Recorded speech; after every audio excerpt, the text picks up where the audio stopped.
एक जंगल में लोमड़ी और सारस रहते थे। दोनों में गहरी मित्रता थी।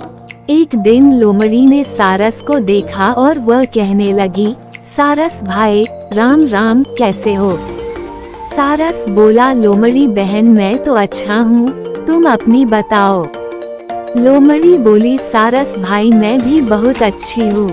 फिर लोमड़ी को एक शरारत सूझी और वह कहने लगी, सारस भाई मैं तुम्हें अपने घर दावत पर बुलाना चाहती हूँ, कल तुम मेरे घर भोजन करने आना। सारस बोला, मैं जरूर आऊँगा। दूसरे दिन सारस लोमड़ी के घर भोजन करने पहुँचा। दोनों ने एक दूसरे को राम राम बोला और फिर मीठी मीठी बातें करने लगे। कुछ देर बाद लोमड़ी 2 परातों में बहुत पतली खिचड़ी बनाकर ले आई और वह सारस से बोली, सारस भाई आओ खाना खाएं। लोमड़ी तो जल्दी जल्दी खिचड़ी खाने लगी, लेकिन सारस की लंबी चोंच में खिचड़ी न आई।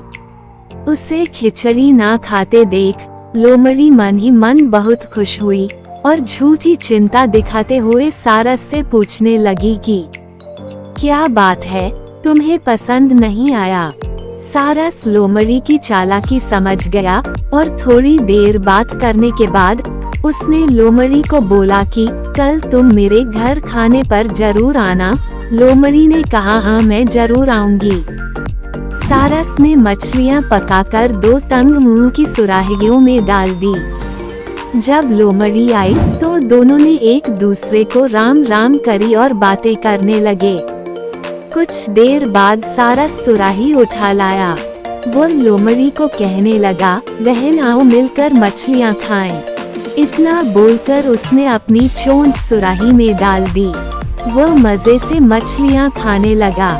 लोमड़ी का इतना बड़ा मुंह सुराही के छोटे से मुंह में जा ही नहीं पा रहा था। वह सारस का मुंह देखती रह गई। अब लोमड़ी समझ गई कि सारस ने अपना बदला ले लिया है। जैसे को तैसा। धन्यवाद।